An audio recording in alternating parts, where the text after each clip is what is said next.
mais uma vez aqui no Dois no Pod.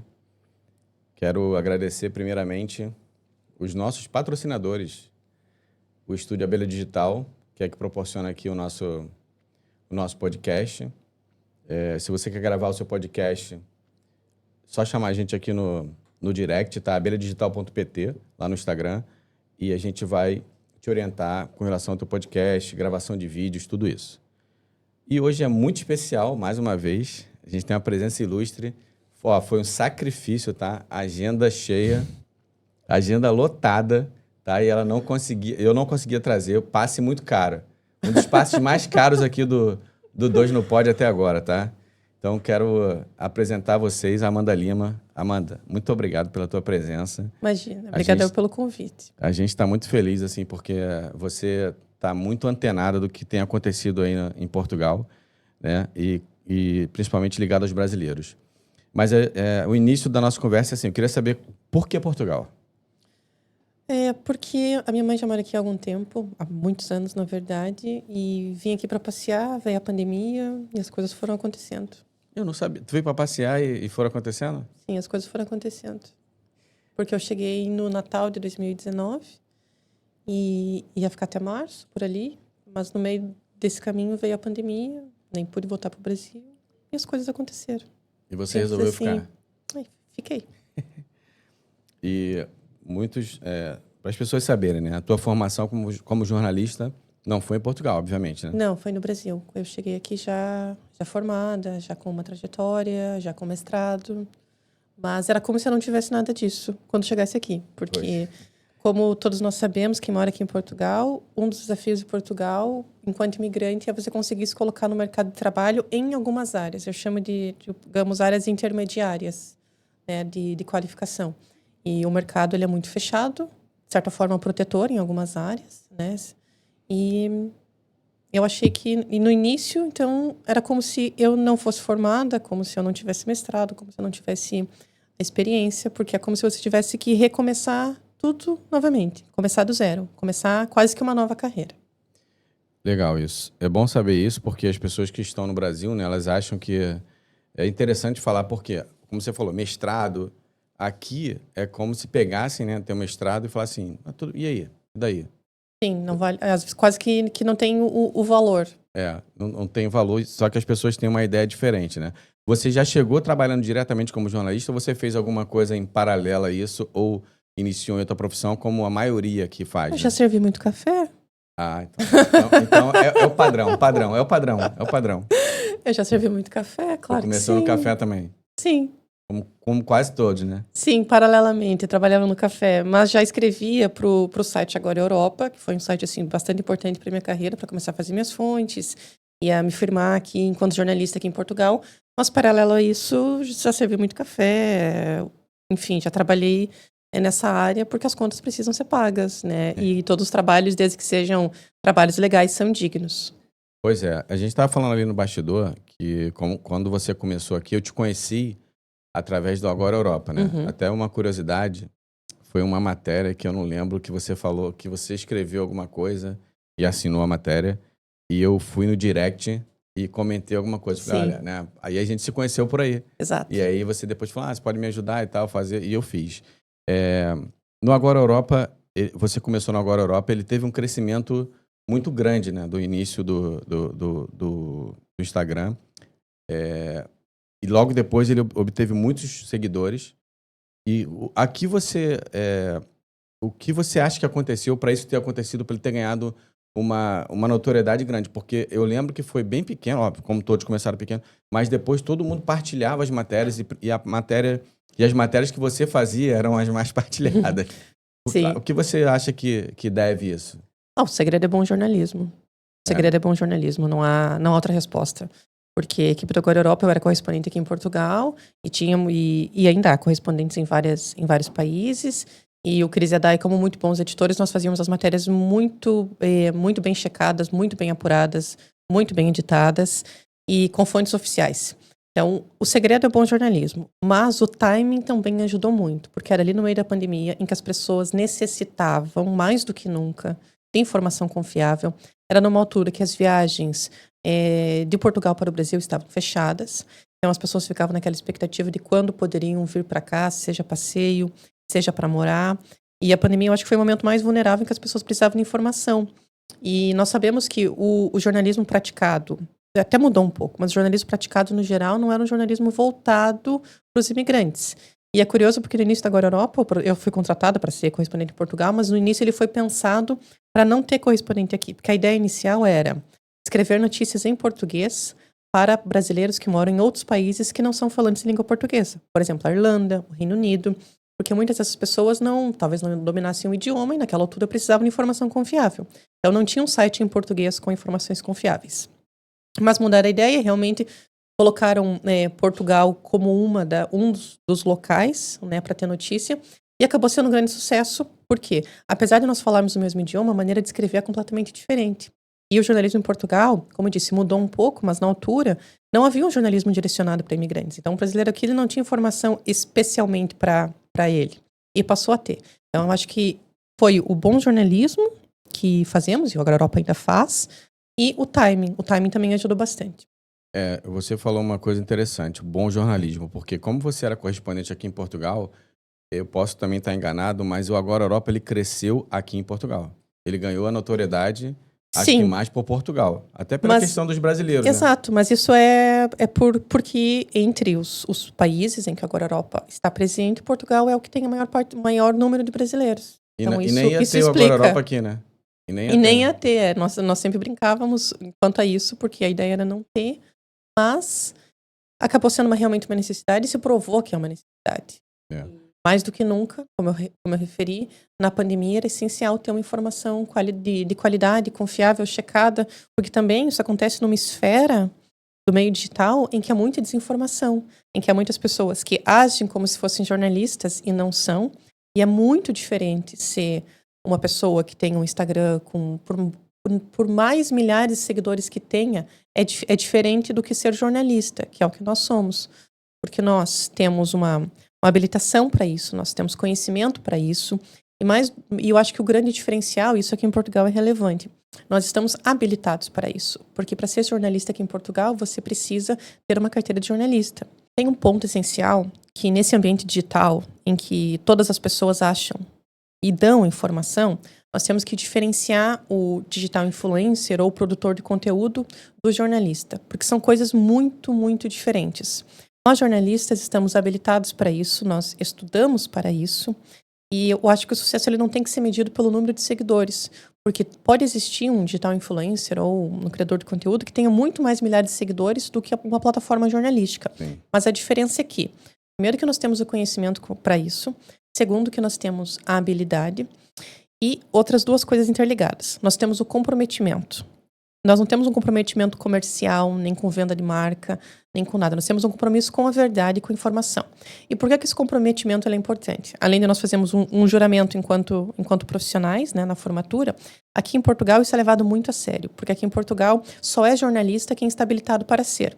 Não basta sair da universidade e estar com o diploma na mão. Para ser jornalista em Portugal, você precisa ter uma carteira de jornalista. Existe uma entidade, a CCPJ, que é a Comissão da Carteira Profissional de Jornalista, que te habilita a ser jornalista. Sem esse documento, você está cometendo um crime. É ilegal ser jornalista. Você está, inclusive, correndo o risco de pagar uma multa caríssima por fazer jornalismo sem estar habilitado. Então, essa é a grande diferença. Desde quando eu trabalhava na Agora Europa, tenho a carteira de jornalista, ou seja, eu sou habilitada para isso. Isso também, além de eu estar seguindo a lei, também é um diferencial, porque um produtor de conteúdo, um digital influencer, não pode ir lá numa coletiva do Conselho de Ministros perguntar uma coisa para o primeiro-ministro ou para o ministro.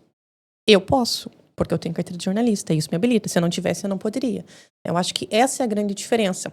O problema é que, às vezes, as pessoas preferem acreditar ou preferem acreditar e dar mais audiência aos produtores de conteúdo. Mas isso me vem a teoria do viés da confirmação, porque o produtor de conteúdo ele vai dizer aquilo que a pessoa quer, ele não tem aquele compromisso com a verdade que eu referi. Então, por isso que são coisas muito diferentes.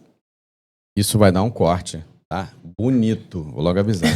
E detalhe, eu vou falar uma coisa aqui, e é sério. O que ela falou, eu sempre falei, e nós não combinamos. Combinamos? Não combinamos nada. Não combinamos. O que ela falou é o que eu sempre falei. Sabe por quê, Amanda? O influencer, ele conta a história de um conhecido dele que aconteceu uma situação com o conhecido dele. Ele leva que foi aqui... um espetáculo. Que, né? exatamente. Correu muito bem. Chegou no aeroporto, tava lá esperando uma pessoa com a plaquinha. Venha trabalhar comigo. Exatamente. Com salário de 2 mil euros. Exatamente. E aí ele chega no YouTube, no Instagram, seja lá o que for, e ele conta essa história. E óbvio, o nosso cérebro, né? Ele é preparado para ouvir coisa boa. Então ele não vai levar aquilo... Ele nunca vai pensar assim, pô, foi um caso isolado ou nem sabe se foi verdade. Né? E tudo que eu te acompanho, até no Twitter, a gente até falou uma vez que você às vezes é ofendida lá no Twitter e tal, a gente até falou isso uma vez. Isso é outra história. Nesse momento estou sem Twitter porque estou sendo ameaçado, inclusive, de morte por causa disso. Então assim, isso que eu digo é a fonte. Você sempre fala para mim assim, Gustavo, eu fui na fonte tal, mas não é fonte da tua cabeça, não são vozes da tua cabeça e nem uma pessoa que chega até você no teu ouvido e fala assim, Gustavo, Amanda, aconteceu isso. Não, você checa a informação. E vindo de você, que não é advogada, é muito importante para a gente, não só como advogado, mas como cidadão brasileiro que está aqui e que tenta prezar pelas coisas certas. Por quê? Porque quando é o advogado falando, ele quer ganhar dinheiro. Agora, você não tem viés comercial. Não, o meu salário é o mesmo. Se eu der 5 notícias, ou 20 notícias, ou 30, exatamente, não muda nada. Então, isso é muito legal ouvir de você isso. E para as pessoas que vão assistir esse vídeo também ter essa noção. Porque jornalismo é com jornalista. Exato, cada um na sua profissão. E eu já também debato muito com os colegas advogados, porque sai uma notícia, aí corre para dar informação. Por quê? Aquilo que você falou, like, compartilhamento, curtida. E eu sempre falei, nós não somos jornalistas. Você raramente me vê, logo em seguida a uma notícia do governo, eu chegar lá e fazer um reels, fazer alguma coisa. Sabe por quê?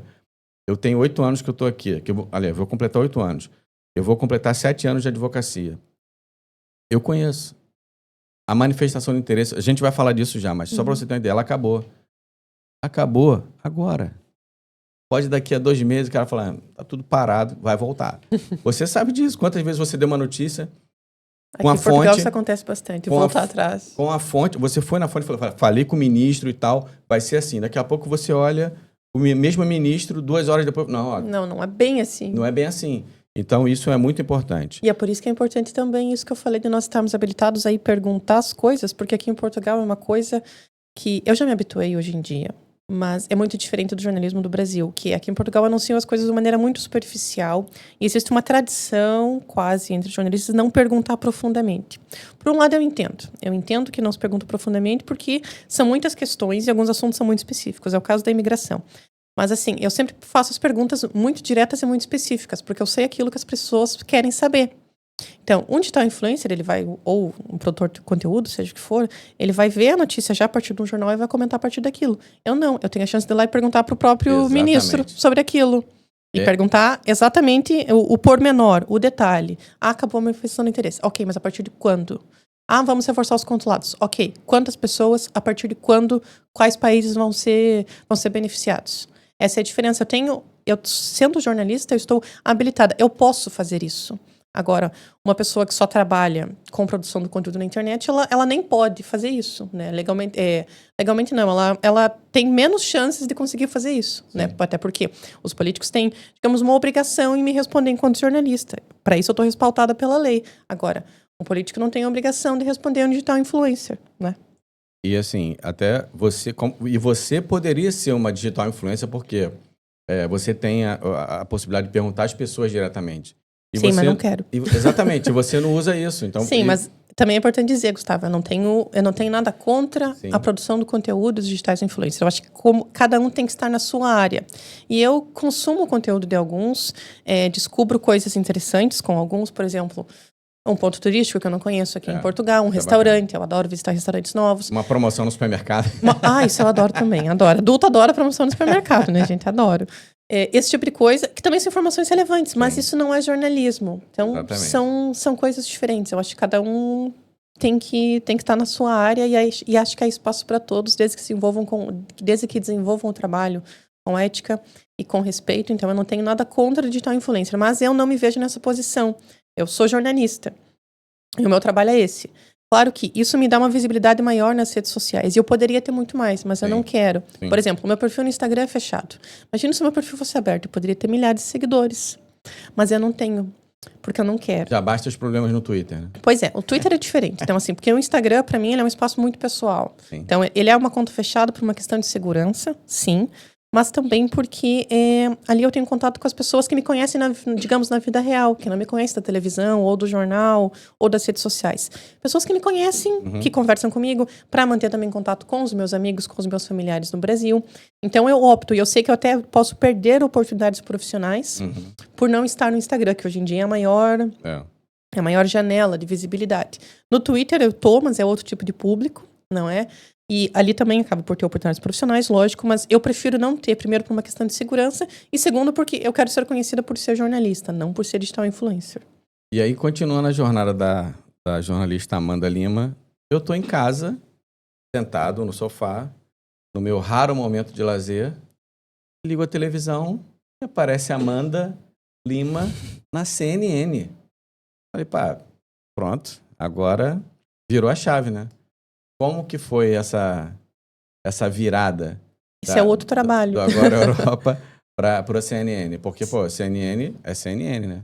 Sim. E foi bacana, foi muito legal te ver lá. Porque, não puxando o teu saco, mas mostra que o trabalho bem feito no Agora Europa, e a gente tá falando de abrir portas aqui, te abriu a porta para a CNN. Sim, foi por isso também. Na verdade, eu saí do Agora Europa ano passado, em junho ou julho, e comecei na CNN no ano anterior, ainda no verão de 2022, antes das eleições presidenciais. Fez os dois em paralelo por um período, né? Sim, fiz os dois em paralelo em um período. E antes disso, servia café paralelo também, importante dizer.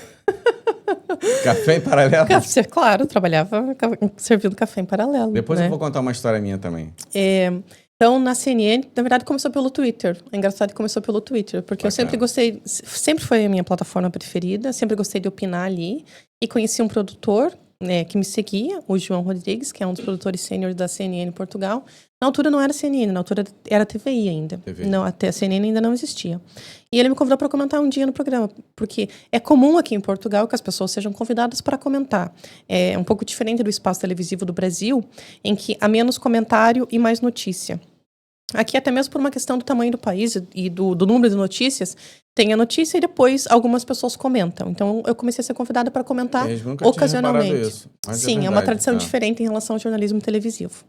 E que, na verdade, eu também gosto bastante, porque eu acho que a parte da análise também é importante. Eu acho que as duas coisas coabitam bem. E era convidada de vez em quando para falar sobre algum assunto do Brasil. No verão de 2022, antes das eleições presidenciais do Brasil, eu realmente fui colocada assim, oficialmente como comentadora, que é o que chamam aqui em Portugal. Continuo desde então, atualmente mesmo, já tendo mudado de empresa, estar hoje no Diário de Notícias, o meu contrato permite. E você fala português da onde? Eu falo português do Brasil. Eu sempre falo português do Brasil.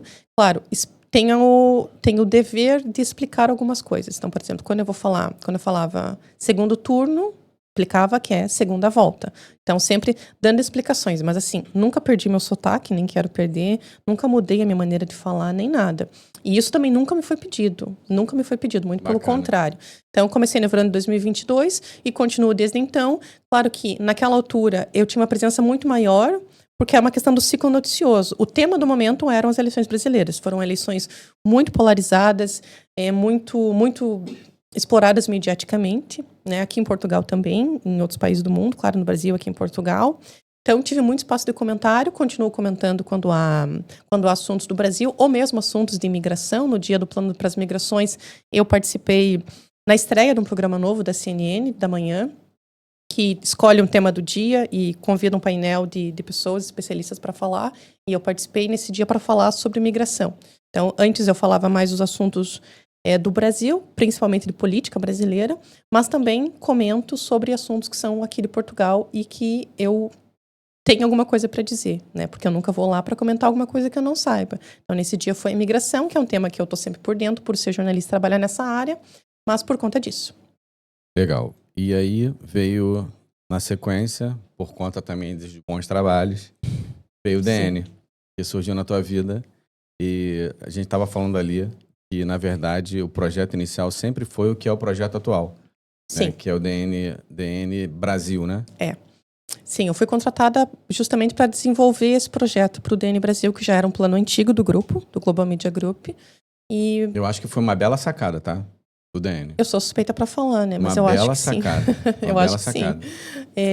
E fui contratada justamente para isso, né? Para desenhar esse projeto. Esse E projeto foi você que desenhou? Você que desenhou? Eu ajudei. Ajudou. Eu e o Paulo Marcum, que é um jornalista super conhecido do Brasil.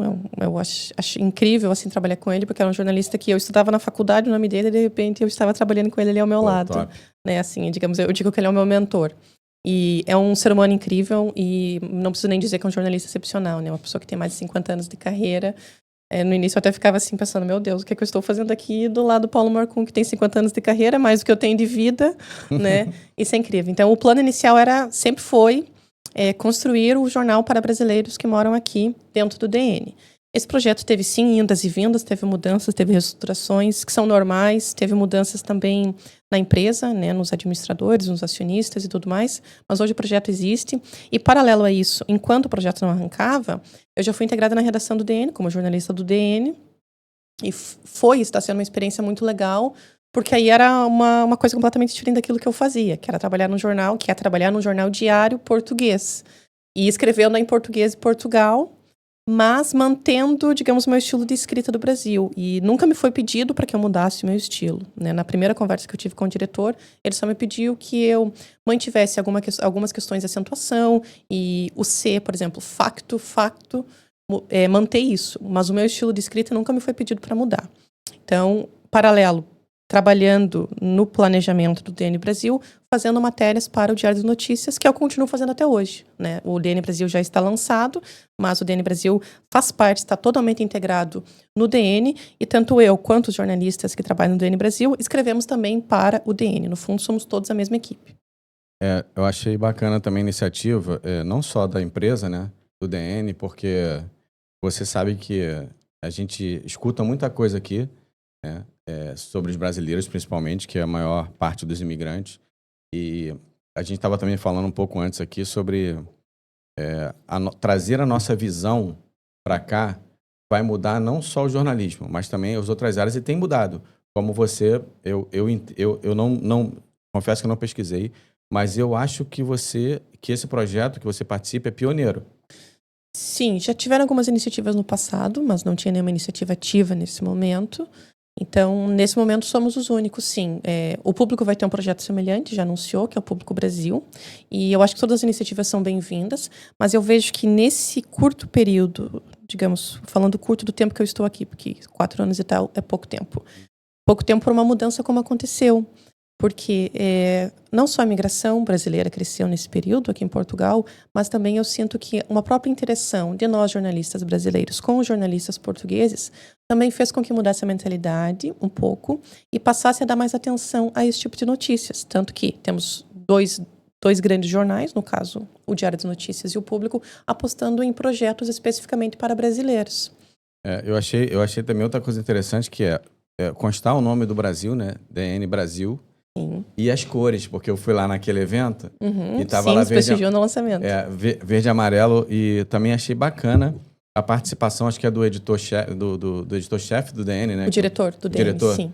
E ele foi lá falar, e assim, eu até achei um pouco, para mim, um pouco até diferente, porque um português, um público majoritariamente brasileiro, né?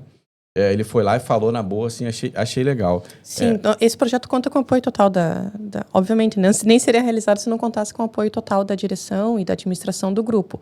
Mas eu sinto, e falo isso aqui com maior sinceridade, não é puxa-saquismo, nem corporativismo, é porque eu realmente sinto que há realmente uma simpatia por conta disso. Não só estrategicamente, porque é estratégico ter um jornal para brasileiros, pensando, nós somos quase 1 milhão de pessoas aqui em Portugal, então do ponto de vista do negócio é estratégico, isso é notório, mas o DN é um jornal muito aberto, é um jornal muito plural, ao mesmo tempo que é um jornal tradicional em relação à marca, porque nós vamos completar 160 anos em dezembro, também é um jornal que não há preconceito, não há preciosismo com a língua de que tem que ser só assim. Todos têm essa visão, especialmente a direção, de que a língua é uma coisa viva, de que as coisas evoluem, de que a integração é importante. Então, eu fico muito feliz de ver não só a direção do jornal, como a administração, que aquele dia foram lá na festa que era totalmente brasileira e estavam lá super se divertindo, mas também dos colegas da redação, né, que nós chamamos de camaradas, os camaradas da redação, E está sendo uma experiência realmente bem interessante de integração. E acho que nesse sentido, sim. Eu acho que é pioneira e acho que sim, estamos fazendo história em ter essa integração do jornalismo português com a nossa equipe, que é brasileira, e todos integrados e todos fazendo jornalismo, porque no fundo é isso. Sim. No fundo, o objetivo único e principal é dar informação de qualidade, dar informação de relevância, dar informação checada nesse mundo em que há tanta desinformação, em que há tanta polarização. Nós oferecemos ao leitor uma coisa séria, uma visão plural e uma notícia correta. E legal que você estava falando ali também no bastidor, uma coisa que eu também...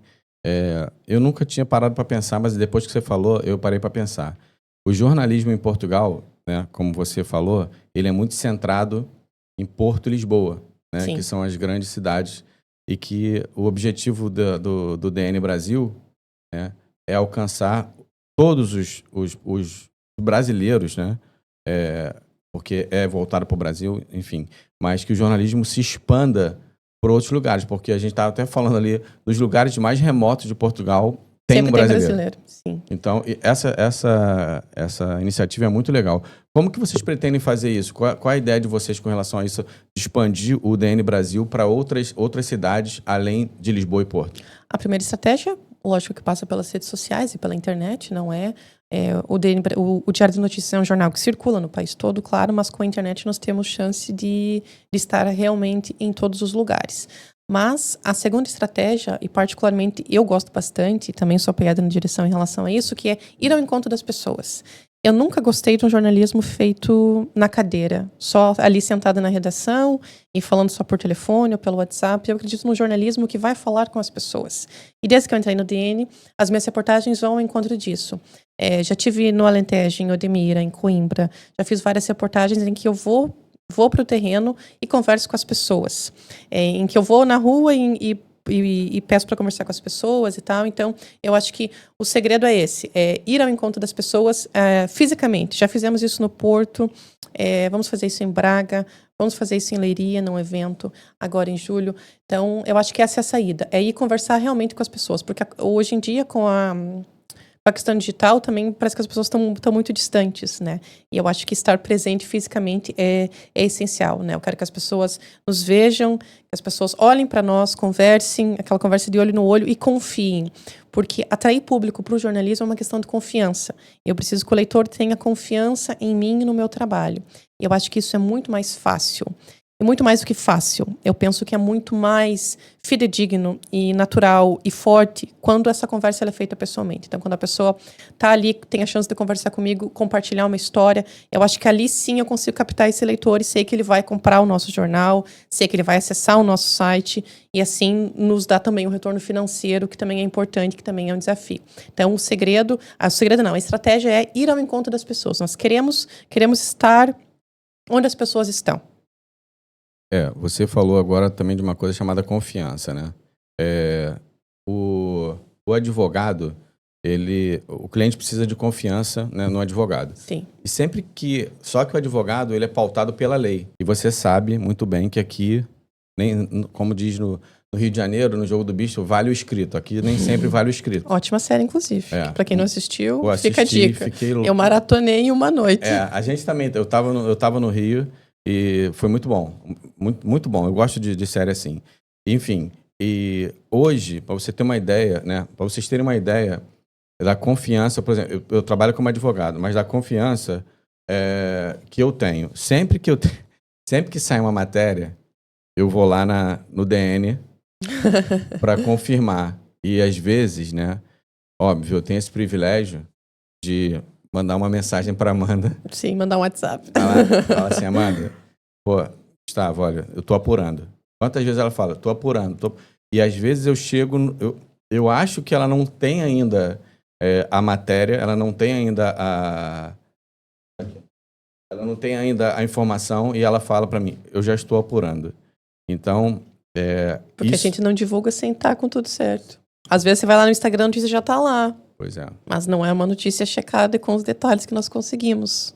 E o que eu quero dizer é o seguinte, quando você dá a notícia, para mim, eu falo assim, beleza, ela não vai blefar, porque ela não é influencer. Não, nós não podemos. Então, e aí quando você fala assim, Gustavo, olha, informação que a gente tem é que tá tudo ainda em suspenso.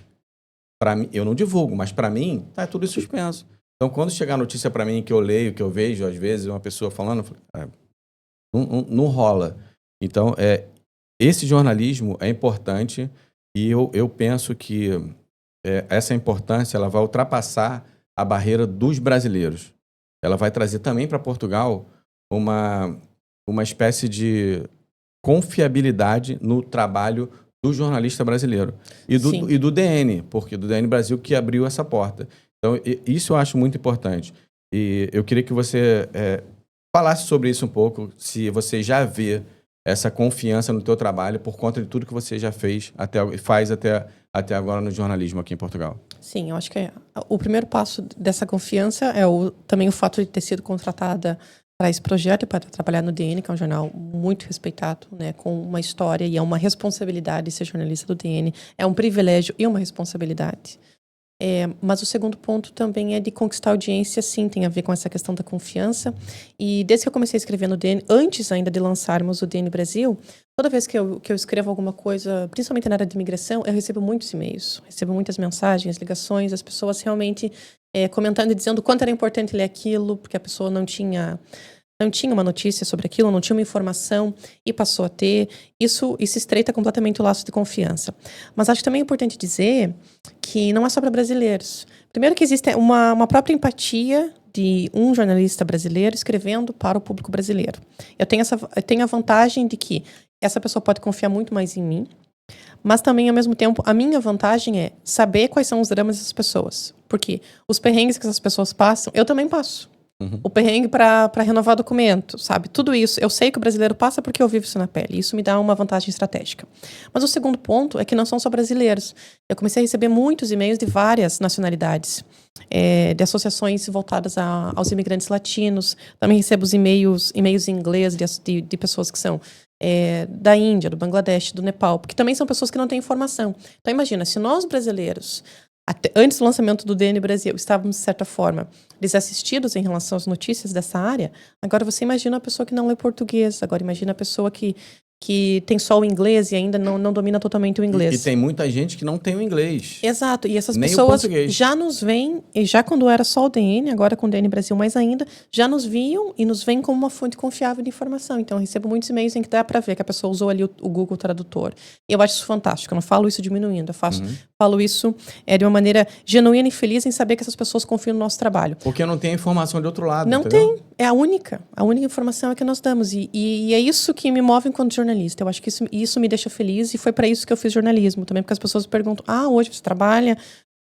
Se comparar o que eu trabalhava no Brasil, que era lá no interior, que hoje eu trabalho aqui em Portugal, sou uma jornalista conhecida, mas eu não mudei porque o meu processo de trabalho é sempre o mesmo e o meu objetivo é sempre o mesmo. Não importa se eu estou num veículo maior ou menor, o meu compromisso é o mesmo, o meu compromisso com o leitor e com a verdade, ele é sempre o mesmo. E eu fico feliz quando a informação que eu escrevi, quando a notícia que eu escrevi, ela foi importante para uma pessoa. Então já somos referência no sentido de notícias para brasileiros, mas também de outros imigrantes que também precisam de informação confiável. Você falou um pouco antes aí do café. O café não tem mais, né? Não, nem teria tempo agora para o café agora. Então eu falei que ia contar uma historinha bem rápida aqui. No início da minha advocacia, eu trabalhava de manhã no Continente, no part-time de 7 às 11. E aí de meio-dia até as 5 eu advogava. E de 6 até 11 eu trabalhava no IKEA. Uau! E aí um dia eu estava no IKEA, eu trabalhava na parte que fazia o cadastro ali para fazer a entrega das mercadorias, e era na loja. Certo dia eu estava na loja, lá na frente, no balcão, e eu tô vendo no horizonte um cliente meu. Aí Deve ter dado um bug na cabeça da pessoa, né? Não, só que ele não me viu. Aí eu chamei a menina que trabalhava comigo e falei, olha só, eles sabiam que eu era advogado, olha só, atende porque eu não posso atender, porque eu sou advogado. E eu fui lá pro fundo. E aí, foi se esconder. Fui me esconder no elevador. Meu Deus. Fui me esconder no elevador. E aí eu fui pro outro canto. E aí, logo depois, meu telefone começou a tocar muito. A minha chefe me chamou e falou assim, Gustavo, tá na hora, né? Aí eu falei, do quê? Já tá na hora de você trilhar o teu caminho. Eu ia te efetivar e tal, mas eu acho que não tem sentido te efetivar mais. Enfim, a partir daí, eu saí. Isso era a história que eu queria contar. E eu saí... Fantástica. Depois eu saí do continente, mas continuei no continente de manhã, de 7 às 11. As contas precisam ser pagas. Né? Depois, também do continente foi engraçado, porque minha esposa trabalhava no Pingo Doce e eu no continente na mesma rua. Concorrentes ainda. Concorrentes. Aí um dia eu saí de lá, aí eu recebi uma ligação, que era uma pessoa querendo fazer um processo. Aí ela falou, não, aí eu dei o valor, a pessoa falou assim, não, tudo bem, eu vou fazer. Aí ela falou assim, eu falei, então tá, vamos combinar. Não, faz o seguinte, manda o teu IBAN, que eu vou fazer a transferência. Mas eu não acreditei, mandei e daqui a pouco veio. Quando eu olhei o valor, era 80% do que tu ganhava no continente, que era part-time, então era metade do meu salário.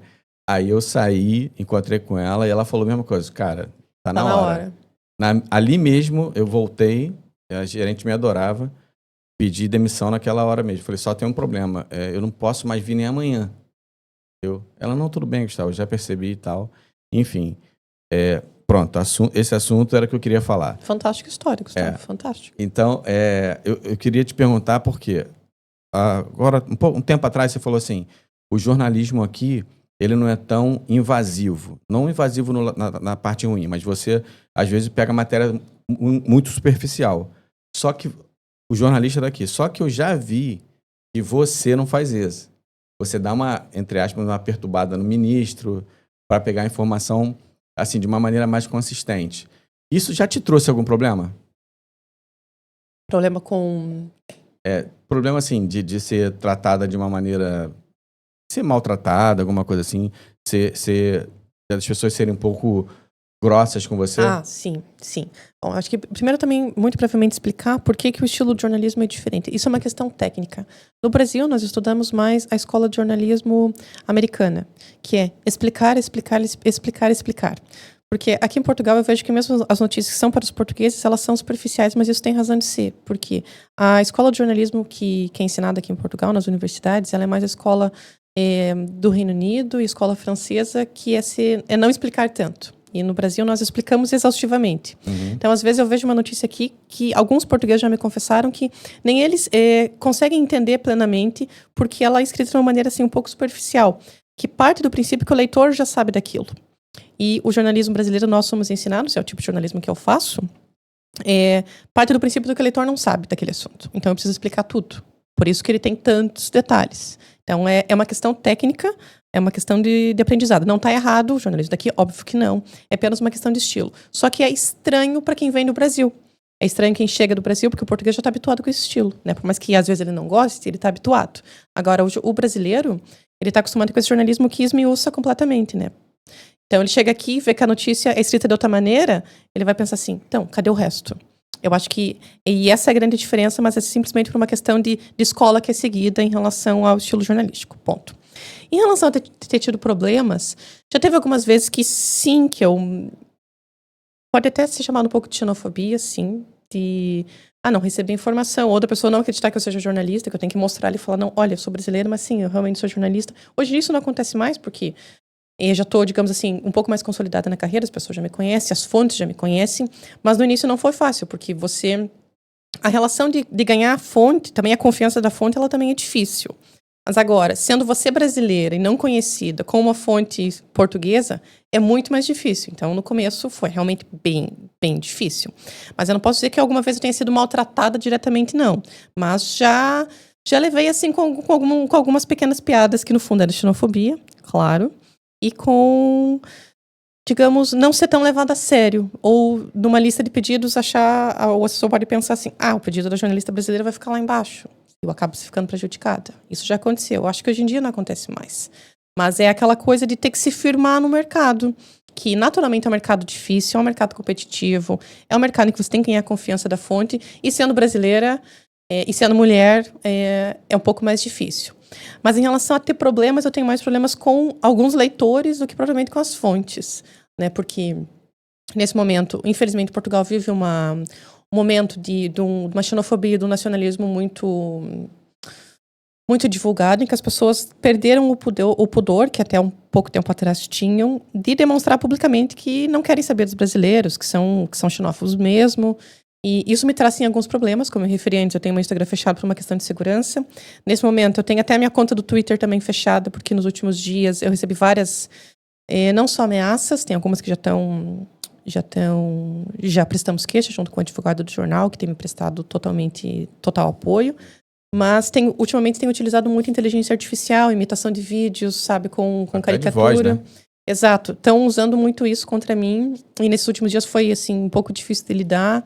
Então, eu fechei a minha conta também no Twitter, que o Twitter, eu gosto muito do Twitter, mas é meio que uma relação quase que tóxica, né? Porque tá ali, eu tô num patamar que tem tanta gente que não gosta de mim, que eu posso publicar a coisa mais fofinha do mundo, não ser uma notícia, só qualquer coisa, que eu vou levar um volta pra tua terra, ai, macaca brasileira, ai, favelada, puta, esse tipo de coisa. Então, nesse ponto, é complicado. Mas não desisto, importante dizer. Isso. Uma coisa que né? Quando a gente está no Brasil, quando eu vim para cá, eu nunca viajei, nunca tinha saído do Brasil. Acho que quando eu vim para cá foi a minha terceira viagem de avião, 42 anos. Terceira ou quarta, no máximo. E eu tinha uma ideia de que a Europa, ela não tinha defeito. Entendeu? Pela minha ignorância, eu achei que ela não tinha defeito. Eu achei que não ia encontrar aqui enganadores, eu achei que não ia encontrar na Europa um muro pichado, coisa de louco, mas essa visão é uma visão de que muitos que vêm para cá, eles têm. Uma visão romântica da Europa. Uma visão romântica da Europa. E a burocracia que a gente encontra aqui, né, eu fiquei um pouco, não digo decepcionado, mas eu fiquei um pouco assustado com a burocracia, do que a gente estava falando ali fora, né? Se tudo funcionasse, isso a gente pode criticar, mas não é uma crítica tipo, porque eu não gosto de Portugal, não tem nada a ver. É uma crítica do sistema mesmo. O sistema, ele hoje funciona de uma maneira que torna tudo muito mais burocrático. Você imaginava isso na altura do que você veio para cá? Eu sei que você veio como... Na verdade, a tua história é legal porque você veio para visitar tua mãe. Então, você, dentro do contexto da manifestação de interesse, você é a pessoa para a qual a manifestação de interesse foi criada. É isso que eu digo. Você não veio para cá intencionalmente para ficar. Não, definitivamente não. A manifestação de interesse, ela foi criada para isso. Para essas pessoas. Ela foi criada para aquela pessoa que veio para cá, uma jovem, uma mulher ou um homem, veio para cá turismo e foi tomar um café, se encantou pela atendente e começou ali uma relação e essa pessoa não tinha vínculo nenhum com o Brasil, que aprendesse lá e ela, olha, eu tô aqui porque eu me apaixonei pela pessoa e quero ficar aqui. A manifestação, ela foi criada para isso. Só que virou uma regra ao invés da exceção e agora, por uma questão também da rede social. Porque a rede social divulgou... De novo lá os influenciadores, os produtores de conteúdo, dizendo Exatamente. que é fácil. Isso. Mas eu sempre achei um erro dizer que é fácil, porque não é Sim. fácil. Não é. E aí a questão da burocracia que você perguntou. Exatamente. Né? Porque entrar no país, entrar num avião, passar a imigração, claro que isso é fácil. O problema é se manter aqui em todos os aspectos psicológicos da imigração. Talvez a pessoa não se prepara. Em relação ao emprego, que é aquilo que a gente estava falando, muita gente acha que vai chegar aqui e não vai ter que servir café, que vai direto trabalhar, sei lá, diretor ou gerente de uma empresa. Não é assim que funciona. As pessoas não têm noção disso. Em relação à burocracia, quando eu digo isso, as pessoas digam, você odeia Portugal, você odeia os portugueses. Sim, fala não, sempre isso. Isso não é verdade. Definitivamente isso não é verdade. A crítica em relação à burocracia é, Portugal é um país pequeno. Portugal é um país que tem 10 milhões de habitantes. E ainda falta muito reparo tecnológico no serviço público.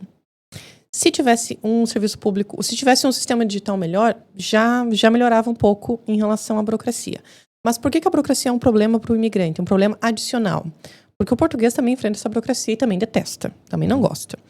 A diferença para o imigrante, para a pessoa que chega aqui, e para o brasileiro não é tão difícil porque ele fala o português. Agora, para o imigrante que não fala o português é ainda pior.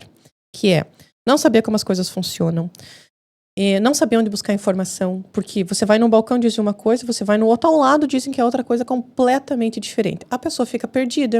Então imagina, a pessoa chega ali, tá recomeçando a vida, tem que fazer os documentos, não sabe onde ir, ou vai num lugar diz que é uma coisa, vai no outro diz que é outra.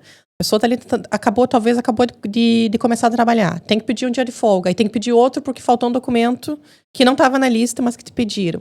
Então, a burocracia aqui, ela é um pouco cruel. E isso, obviamente, prejudica o imigrante mais porque ele está numa situação de maior vulnerabilidade, porque ele não conhece o sistema. E ele acaba se dando uma presa fácil pro jeitinho, né? Que não vou chamar aqui de jeitinho brasileiro, porque é um jeitinho que existe em muitos países. E por que o jeitinho existe? Que é ir lá e pagar 200 euros por um NIF, que é um serviço gratuito. Porque o imigrante pode chegar na loja de cidadão, foi para a fila às 4 da manhã, não conseguiu horário, tentou fazer uma marcação pelo site, não funcionou. Ou ele foi lá e foi mal atendido pela pessoa, o funcionário público mandou ele de volta para a terra dele. E qual é o caminho para essa pessoa? Ela vai em alguém que cobra por isso e vai fazer isso de uma maneira sem levar xenofobia, vai pagar um preço alto por isso, vai. Mas por quê? Porque o serviço público não funciona como ele deveria funcionar. Então, eu também acho errado culpar as pessoas quando procuram esse serviço, porque assim, ninguém quer gastar 200 euros num serviço que é gratuito. A pessoa vai porque precisa. Ela precisa do documento. O serviço público não dá resposta, ela é obrigada a pagar. Isso também vale um pouco para a questão da manifestação de interesse.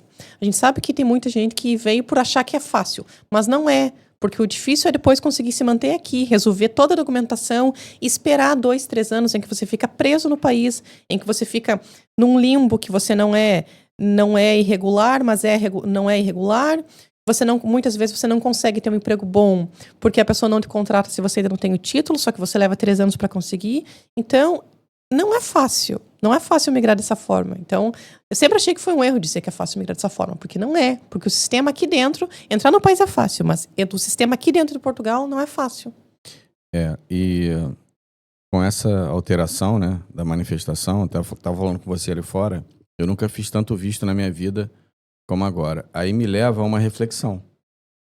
Poxa, se as pessoas vinham para cá, já tem bilhete, já tem passagem marcada, tem tudo, vinham como turista para se regularizar, por que não fizeram o visto e agora vão ser obrigadas a fazer? Elas entre aspas, elas foram coagidas a fazer o visto porque o medo é chegar aqui e não se regularizar, porque era realmente uma porta aberta. E a manifestação ela foi criada para ser uma exceção.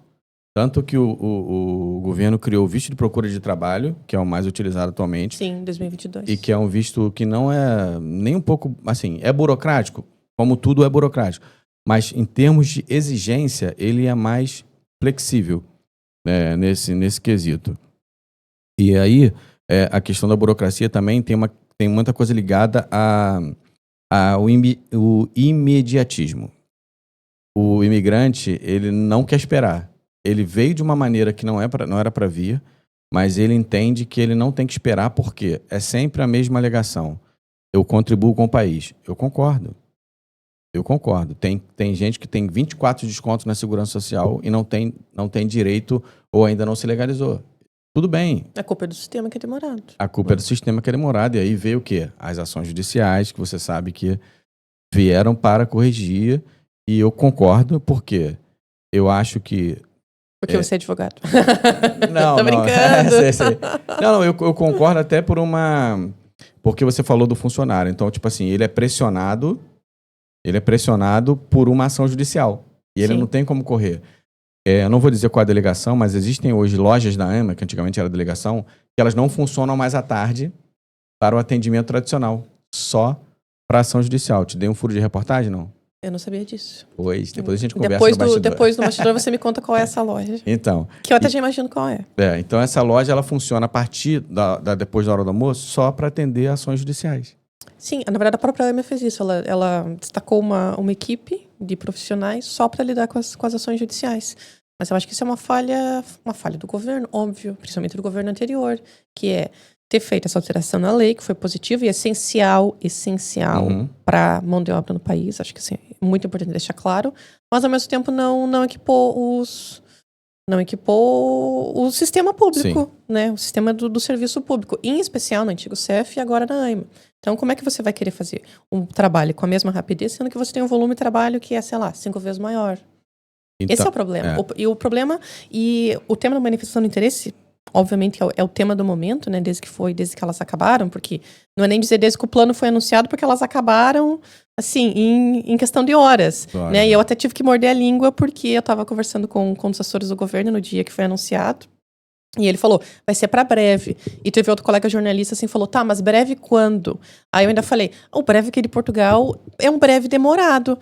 Algumas horas depois, eram umas 10 e tal da noite, recebo uma mensagem no WhatsApp do assessor dizendo, às vezes o nosso breve é realmente em breve, porque o breve seria dali 1h30. Todos queimamos a meia-noite. língua. Exato, eu queimei a língua. Eu falei, olha, realmente peço desculpa que dessa vez foi um breve mais breve. Eu falei, foi o breve mais breve de sempre. Sim. E aí, o que a gente estava falando da manifestação. E eles começaram a chamar, né, as pessoas da manifestação. Eu dei esse furo de reportagem no DN Brasil. 110 mil pessoas. Sim. E aí, o que aconteceu? Aconteceu uma coisa que eu tenho o meu sócio e é o presidente aqui do podcast, que é o André Araújo. E a gente fala sempre a mesma coisa. E aconteceu isso comigo em 2017. Por exemplo, você, Amanda, veio para cá e se casou com português, né? E aí você vai querer se regularizar, ok? Antigamente, você ligava hoje para lá e você tinha vaga para dezembro. Tudo bem, mas você tinha uma vaga. Perspectiva. Você sabia quando ia ser atendida, mesmo que demorasse. Eu marquei o meu em maio para dezembro. Eu nunca mais liguei para lá para pedir antecipação. Já estava marcado. Então, se você colocar na regra assim, olha, Amanda, você casou com português? Paciência, minha amiga. Você vai em fevereiro. O que você pode fazer contra isso? Nada. Você tem uma data. Você não precisa ficar com o discador automático ligando milhares de vezes. É isso aí. Sabe, perdendo sono, se estressando. Eu conheço pessoas que ficam mal psicologicamente com isso. E as pessoas culpam a grande vilã como uma manifestação de interesse. Eu recebi essa semana um e-mail de um leitor dizendo que chegou com visto D7 no ano passado. E ainda não conseguiu um horário. Então, assim, calma lá dizer que o problema é só entrar sem visto. Tem pessoas que entraram com visto, já passou o prazo de trocar o visto por título de residência, ou seja, teoricamente, essa pessoa está irregular aqui. E essa pessoa está sem poder viajar, está sem acesso ao SNS, está sem poder matricular filho na universidade. Todos esses problemas adicionais, mas a pessoa veio com visto. Então, o problema não é a manifestação de interesse, unicamente. O problema é o serviço público não dá conta de atender tanta gente. E de você ficar ligando, mandando 1000 e-mails e nunca conseguir uma resposta. Então, o que eles fizeram agora? Eles fizeram uma coisa que era muito simples. Cadastra um e-mail, você vai receber tudo pelo e-mail. Sim, Recebeu agendamento, agora melhorou. Tanto que agora nós recebemos agendamento de novembro.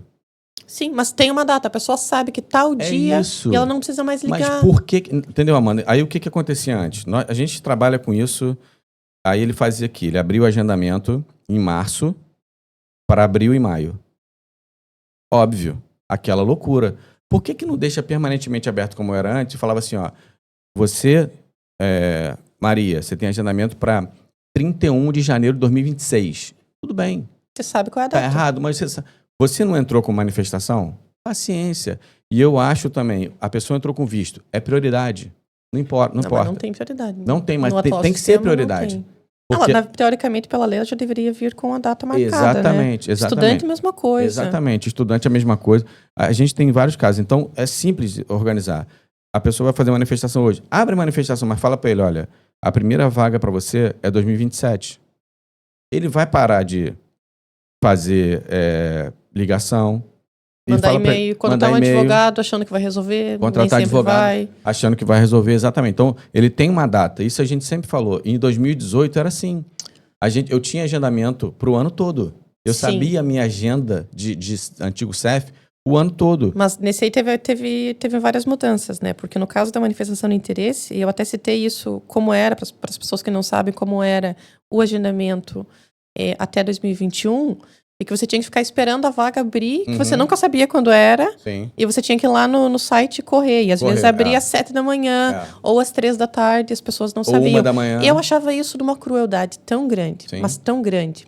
E uma injustiça, porque a pessoa que chegou há um mês, que já estava com o processo andando, se ela estivesse online naquele momento, ela ia conseguir a vaga da pessoa que estava esperando há 2, 3 anos, mas estava trabalhando. Imagina um cidadão que está lá em Odemira, colhendo fruta às 3 da tarde, debaixo do sol. Como é que ele vai ficar E eu sempre falei isso. E aqui destaco que isso só mudou por causa dos brasileiros. E de uma brasileira em especial, a Juliette Cristino, que é do Comitê dos Imigrantes em Portugal, ela levou essa luta até o fim. E foi por causa da atitude dela, da movimentação que ela fez. Se reuniu com o presidente, se reuniu com o presidente do governo e conseguiu mudar para que o CEF, na época o antigo CEF, passasse a chamar as pessoas. Que era como sempre deveria ter acontecido. Sim. Então, assim, o sistema não está bom hoje? Ainda não está. Mas já foi muito pior. E há pouco tempo, mas já foi muito pior. E graças à mobilização dos brasileiros, Sim. que isso mudou. Eu acho também que o brasileiro traz esse panorama diferente, que é... O Brasil é um país muito grande, nós somos 220 milhões de pessoas. E o sistema funciona. Muito por conta da questão digital. Não é falar mal de Portugal, é simplesmente dizer que Portugal pode aprender com o Brasil em relação a isso. E eu sei que isso já foi dito, isso já foi comentado até na esfera diplomática entre os dois países. Tem essa informação de que isso já foi discutido, que podem trocar boas práticas, de que podem vir técnicos do Brasil, digamos, ensinar como tornar o sistema melhor, porque não é justificável que um país com 10 milhões de pessoas tenha um sistema informático que não funcione, não funcione melhor, ou seja, mais ágil, sendo que no Brasil nós somos 220 milhões e funciona numa escala muito maior, não é? Então, assim como o Brasil tem coisas a aprender com Portugal, Portugal também tem coisas a aprender com o Brasil. E eu acho que essa é a real integração que ambos os países precisam. Só para a gente usar aí uma referência, é que hoje, né, em 2023, os imigrantes, eles contribuíram 1 bilhão e 800 milhões de euros. E pelo que eu li, foram usados em benefícios 200 milhões desse valor. Sim, Né? esse é o dado oficial que está no relatório Nó das Migrações. Não é? Então, feito pela incrível Catarina Reis, que é pesquisadora do Observatório. Então, pronto. Então, olha só. O que aconteceu aqui em um momento, e foi muita coisa. Nós tínhamos o cliente, ele chegava, ele conseguia um trabalho. E a segurança social demorava 1 ano. Aliás, eu tenho um cliente de 1 ano e meio para gerar um número. Meu Deus. Só que nesse ano e meio, olha só, nesse ano e meio, isso eu posso falar porque eu já vivi alguns casos desses. A empresa descontava do funcionário. Mas ele não tinha acesso a esse benefício, né? Não é só isso. Quando o número foi gerado, você acha que retroagiu para pagar tudo? Não. Não. E aí o que aconteceu? Olha quanto que ela deixou de arrecadar a segurança social. Sim. Né? Por quê? São 34%, se eu não estou em erro, Sim. de segurança social. 34% no salário de 1.000, né? É uma carga absurda. São 340 euros. Durante um ano, agora você imagine de 10 mil pessoas, quanto que deixou de arrecadar. Então, eu acho que a primeira coisa que a pessoa tem que fazer é o seguinte: você quer o número da segurança social? O requisito mínimo, identificação. Por quê? Porque isso, a identificação é válida? Ou a partir do momento que ele apresenta um contrato de trabalho, esse contrato verifica que a empresa existe, tem que gerar na hora. Por quê? Porque isso é dignidade do trabalhador, em primeiro lugar. Direito também. Direito e dignidade do trabalhador, em primeiro lugar. E segundo, que o governo ele vive de arrecadação. Quantas pessoas... Isso, Amanda, sem mentira, foram muitas pessoas que aconteceram isso. Que, inclusive, não conseguiram se regularizar. Por quê? Porque trabalhavam, mas não tinham os descontos. E foram humilhados, vários nos balcões do CEF. Porque, poxa, mas eu tenho contrato, a culpa... Eu pedi, não importa, você tem que ter isso, você tem que ter aquilo. E eu sempre falei isso, que a gente fala do atendimento, e outra vez, não é falar mal de Portugal, tá? Eu tô no front aí todos os dias com relação a isso. A gente chega para regularizar alguém, ele já está lá como indeferido o processo dele. A gente tem que colocar documento a documento para chegar ao deferimento. O que eu quero dizer é que já parte do pressuposto que ele não tem direito. Exato. E aí a gente vai... Deveria ser o contrário. A gente vai colocando documento por documento até ele chegar. Agora você tem direito depois de uma penca de documentos. Agora você é um cidadão de plenos direitos. E inclusive documentos que não estão na lei. Às vezes pede até um unicórnio. Essa é a questão. Essa é a questão. Tem um artigo da lei que eu falo com meus colegas, né? Eu também não vou dar spoiler. E diz lá que alguns documentos você não precisa levar. Mas eles te obrigam. Mas eles te obrigam. Só que aí você... Olha só, vamos ler aqui comigo o artigo. Já cansei de fazer isso. Lê aqui comigo, por favor. Por quê? Qual é o erro? Você já ganhou a antipatia da pessoa. E qual é o erro também? O erro é que quem está ali recebendo o documento, ele se reveste de um poder. Um micropoder, né? Micropoder? Mas para quem não sabe, né, para quem vai lá, acha que é um baita de um poder. Mas ele não decide. Só que ele, muitas das vezes, ele mexe com o psicológico da pessoa Sim. que tá ali, e a pessoa sai de lá. Eu já Já vi pessoas saindo chorando na entrevista. Eu já saí com um cliente que teve que tomar remédio. Eu falei, calma. Por quê? Porque chegou, eu quero isso, eu quero. E a pessoa que tá ali, não desmerecendo a pessoa que tá ali, mas ela não decide, ela tem que fazer o seguinte, olha, ô, Amanda, a senhora tem esses documentos aqui? Tenho. Então, por favor. Ok. Tá aqui, muito obrigado, vai ser analisado e se tiver tudo ok, pronto, a senhora vai receber o título. Não, quero isso, quero aquilo, quero... Aí começa aquela coisa absurda. Então, isso também eu acho que tem que acabar. Pronto. Mas sobre esse ponto também, isso é uma questão, acho que quase que de caráter do atendimento, né? E o atendimento público no Brasil, em relação ao atendimento em si, às vezes o funcionário também não está de bom humor. Sim. Né? Mas eu acho que a pessoa que trabalha com atendimento ao público, e que ela é servidora pública, ela tem a obrigação de atender bem, né? Como eu já falei aqui, já servi café e sei que atender o público não é fácil. Mas quando você escolhe a carreira de servidor público, você tem que ter essa noção de que você tem que atender bem o nome diz, né? as pessoas. Exato, servidor público. E atender, não importa a cor da pessoa, não importa de onde ela veio, não importa quanto dinheiro ela tem. Você tem que atender bem. Mas o que eu ia dizer? Agora eu esqueci o que eu ia dizer. Não, eu já lembrei. Que o funcionário, ele também, às vezes, não está bem informado sobre aquilo que é a lei. E é uma coisa que eu também... Todas as coletivas, as conferências de imprensa, eu pergunto. Uma vez eu perguntei para o antigo secretário da modernização, eu perguntei, por que as regras aqui em Portugal não são unificadas? Por que em um balcão diz uma coisa e em outro diz outra? O ministro riu da minha cara e falou, é assim que acontece? Eu não sabia. Sim, me respondeu de uma maneira irônica. Né? E no plano das migrações eu também perguntei para o ministro, mas os funcionários vão ser avisados sobre isso? Aí eles falaram, sim, nós vamos dar formação, vamos avisar. Eu falei, porque às vezes a informação não chega. Então, aí você chega ali com a lei, você chega ali com o decreto-lei dizendo, não, meu documento está válido até 30 de junho. Aí a pessoa vai dizer, mas eu não sei de nada. Não sei.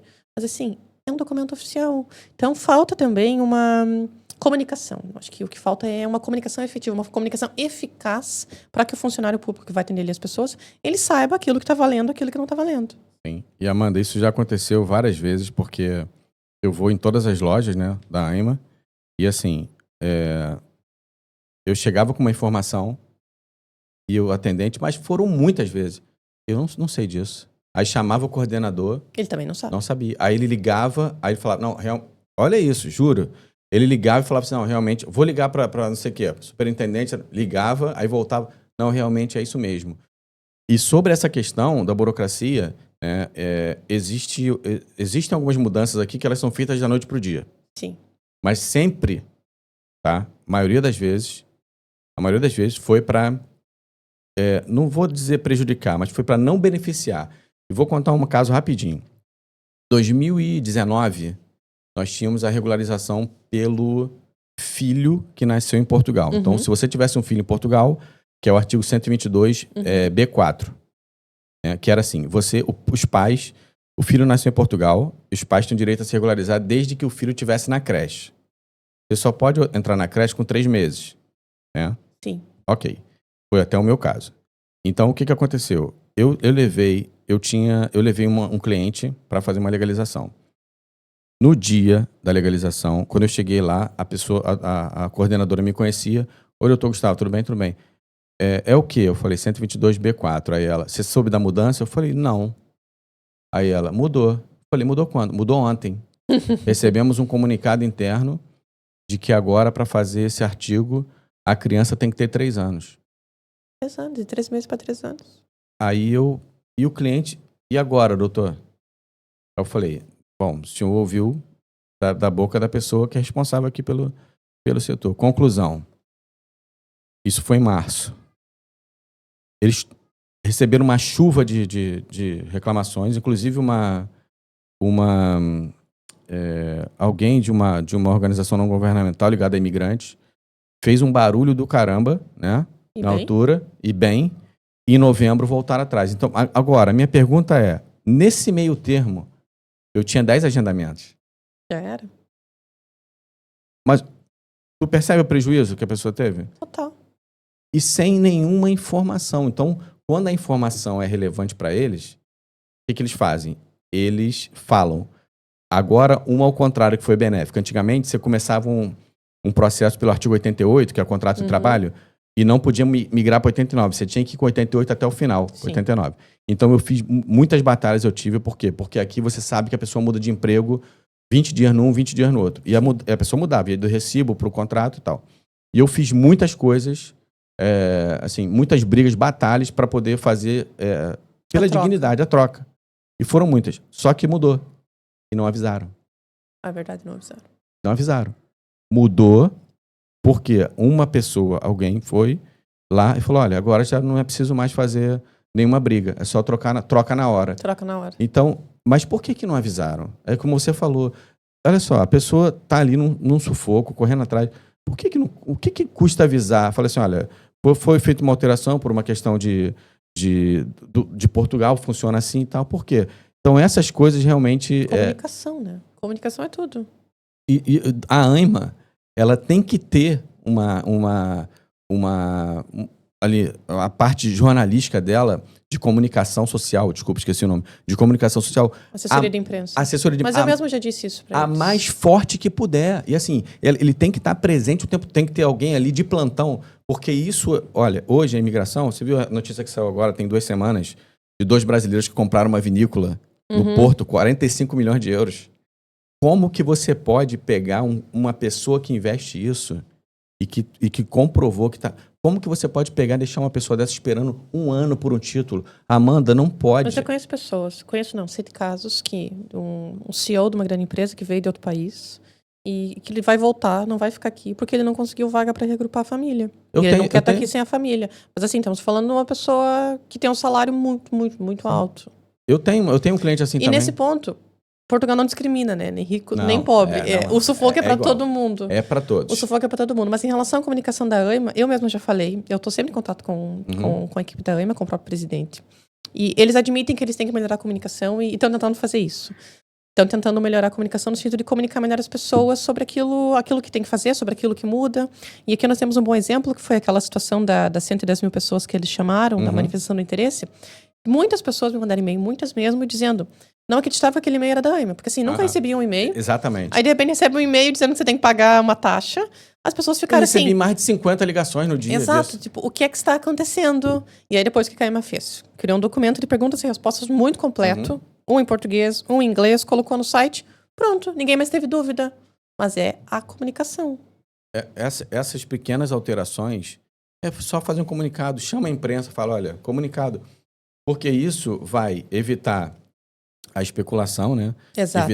Evitar que as pessoas venham desinformadas e vai evitar também que a pessoa sofra, porque é um sofrimento. Como você falou dessa pessoa que está há muito tempo à espera, que é um CEO, eu também tenho uma pessoa de uma loja muito grande, de uma empresa muito grande, na verdade, que veio da França para cá, transferida pela empresa, contratou um baita de escritório de advocacia, mas quem está resolvendo sou eu. Mas o que eu estou falando é que ela também não tem e veio com visto. Então, realmente, essas coisas, eu queria muito que acontecesse isso. Então, por exemplo, vai voltar a manifestação? Ninguém sabe. Beleza. Né? E para já não vai mesmo. Para já não vai, exatamente porque tem que acertar isso. Para já não vai. Eu também acho que não. Mas se eles forem criar alguma coisa, mas criem dessa maneira. Olha, quem fez em janeiro de 2024, 25, o agendamento é janeiro de 2027. Fevereiro de 2027. A pessoa sabe quando é. Até lá... pessoa sabe quando é. Mas, enfim, eu queria voltar um pouco, só para a gente encerrar. Queria falar com você da expectativa que a gente, na verdade, trouxe aqui você para falar do DN Brasil. E eu queria que você falasse um pouco da tua expectativa dos próximos passos. O que você acha que, de alguma maneira, vai fazer com que o DN Brasil cresça e, consequentemente, o DN. E é isso. Sim, o DN Brasil é um projeto muito especial, né? Eu sou uma pessoa dedicada em relação a todos os meus projetos, mas esse, em especial, eu digo que é, digamos assim, como se fosse um bebê. Porque eu acredito muito na informação como algo valioso e essencial para o dia a dia das pessoas. E ainda mais para o imigrante, que muitas vezes está aqui em situação de vulnerabilidade, que não tem uma informação. Então, o objetivo do DN Brasil, como eu referi, no fundo, é o objetivo jornalístico. O objetivo de um bom jornalista sempre é dar informação para as pessoas, informação de qualidade. E eu acho que é um marco histórico, porque nós estamos escrevendo no português do Brasil que é uma maneira de fazer com que ele se identifique, com que ele entenda realmente aquilo ali que está escrito. Fico muito feliz do DN ter feito essa aposta no mercado da língua portuguesa, que não é só... A língua portuguesa não é só Portugal, né? Nós temos todo o mundo da lusofonia, com vários sotaques, com várias expressões. E é uma língua... Eu acho que é o idioma mais bonito do mundo, o português, em todas as suas variações. Nós temos uma expectativa muito boa para o DN Brasil, eu particularmente tenho, todos temos, porque nós sabemos o quanto a informação é importante. Né? Esse é o cerne da questão. Nós vamos lançar ainda mais muitas coisas.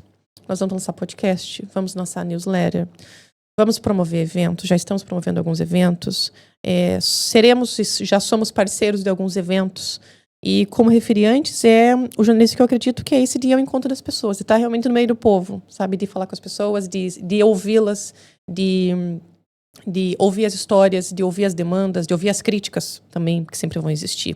Então, nós estamos começando, assim, de uma maneira, não vou dizer devagar, mas nós estamos, assim, muito cientes em relação a não dar o passo maior que a perna, digamos.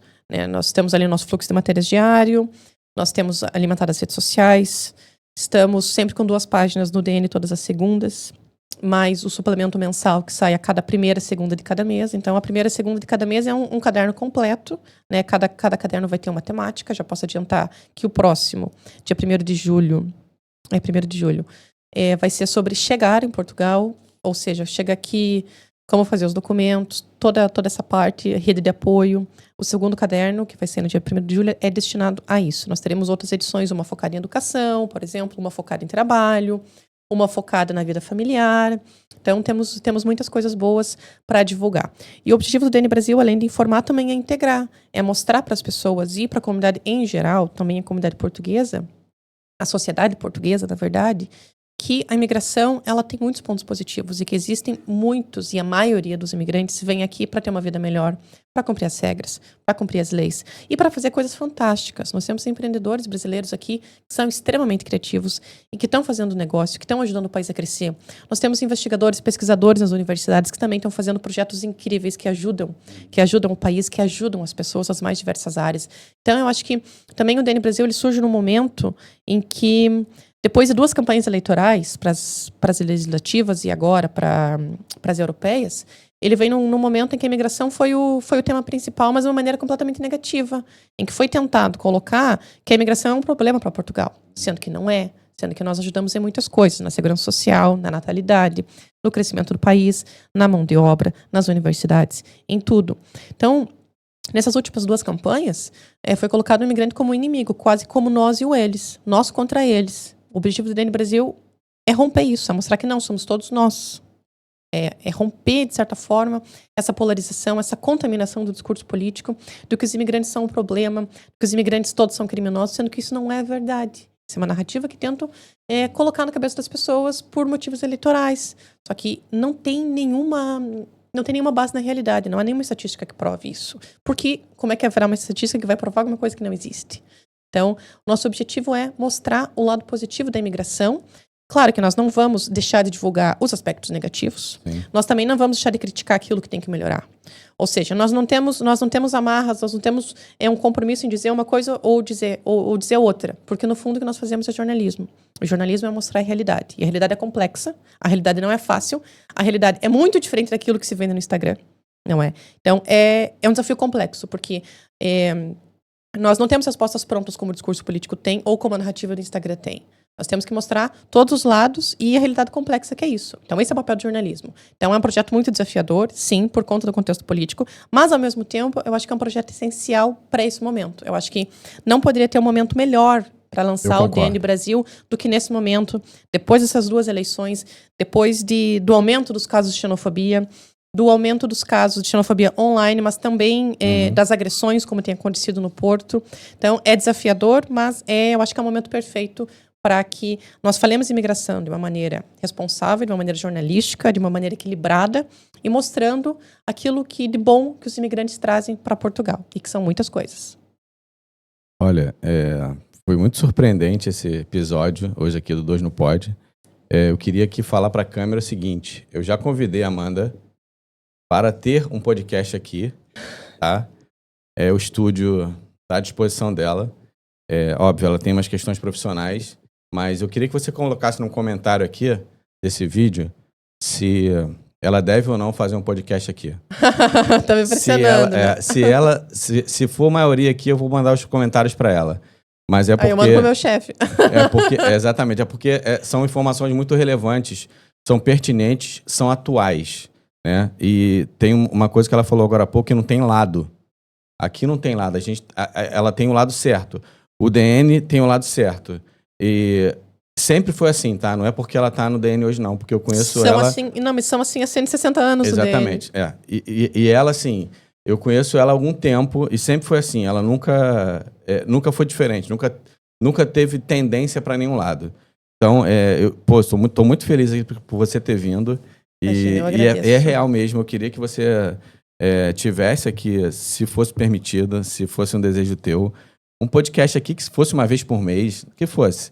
Não tem problema, mas para a gente não só falar da imigração, mas você trazer pessoas interessantes para falar aqui sobre Portugal, sobre cultura, sobre entretenimento, que eu também sinto falta. Por exemplo, quando tem um concerto aqui, o artista não tem um lugar para ele falar antes. Ah, sim. Isso eu esqueci de comentar também. Além de ter reportagens de serviço, de imigração, que é o óbvio, e de mostrar coisas boas, empreendedores, por exemplo, nós também temos uma agenda cultural muito forte. Sim. Então, nós temos um repórter especializado em cultura, o Nuno, que é um jovem jornalista que escreve muitíssimo bem. Eu gosto muito de ler os textos dele. Ele escreve de uma maneira incrível.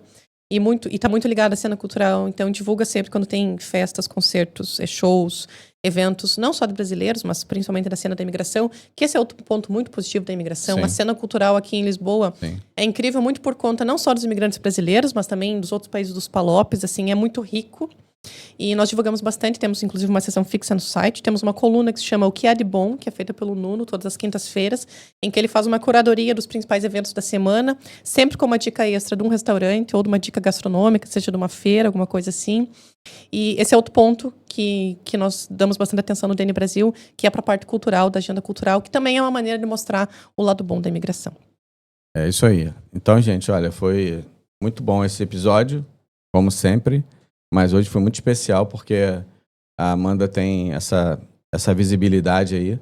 E o DN Brasil, que a gente é muito grato ao DN Brasil, ao Diário de Notícias, na verdade, por essa iniciativa que eu entendo que é um marco e foi no momento certo. Assim, porque o momento que a gente está vivendo uma transição, eu estou aqui, vou fazer 8 anos, eu nunca tinha visto uma transição assim tão forte. E, como ela falou, né, conta com o jornalismo de qualidade, o jornalismo competente, comprometido com a verdade. Isso que a gente precisa aqui, não só o brasileiro, né, o nome é DN Brasil, mas não só o brasileiro, mas todas as pessoas, como ela falou, tem imigrantes de outras nacionalidades que procuram para informação e tal, e isso é muito importante. Então, muito obrigado, Amanda. Obrigada, eu.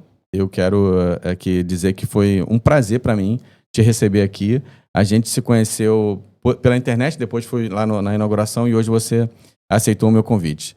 Eu espero que você continue nessa jornada aí espetacular e continue ajudando a gente, porque são de informações importantes e corretas que você e o DN Brasil dão, que a gente precisa nesse momento. Imagina. Obrigada, Gustavo. Obrigado pelo convite. Desculpa não ter vindo antes, né? Nada. A vida é sempre uma loucura. Agenda. Nós acabamos de lançar o DN Brasil, então tem muitas coisas acontecendo. Obrigada pelo espaço. Obrigada também pelas informações confiáveis que você disponibiliza aqui no teu podcast e também nas tuas redes, pelo trabalho que você realiza. Não sabia que você tinha tido esse início, paralelamente sendo advogado, trabalhando no mas continente. isso é só uma parte, tá? Isso é só uma parte. Mas é muito legal. Isso também mostra que esses trabalhos eles também são dignos. Sim, né? São dignos. São dignos, certeza. importante, como eu sempre digo, o importante é pagar as contas. E as contas aqui estão caras, estão muito mais caras do que no final de 2019. Então, eu agradeço muito e peço que as pessoas sigam o DN Brasil. Nós temos o site que é o www.dnbrasil.dn.pt. Também é só jogar no Google, já aparece como primeiro endereço. Temos as redes sociais e, como eu disse, estamos começando o projeto de uma maneira devagar, mas vamos lançar ainda progressivamente muitas coisas legais e esperamos contar com a audiência de todos. O alcance já está muito bom no Instagram, estou seguindo lá. Então, segue lá o DN Brasil. Tá? Se botar DN Brasil lá no Instagram, já vai aparecer. Sim. Segue também o Abelha Digital, aqui, que é o nosso estúdio, que é o que dá esse suporte aqui pra gente. Né? Então, se você gostou, eu esqueci de falar, inscreva-se aqui no canal, dá um joinha aí, faz um comentário, seja positivo ou negativo. Se for negativo, eu vou excluir, mas pode fazer, não tem problema, tá? Se for negativo, eu vou excluo mesmo. O André, então, que é o gestor, ele exclui. Mas faz aí um comentário, dá um likezinho, segue o canal. A gente vai trazer muito mais coisas importantes aqui sobre Portugal, sobre empreender, que é o que a gente gosta de falar. Enfim, mas muito obrigado por esse episódio e espero vocês no próximo. Até lá!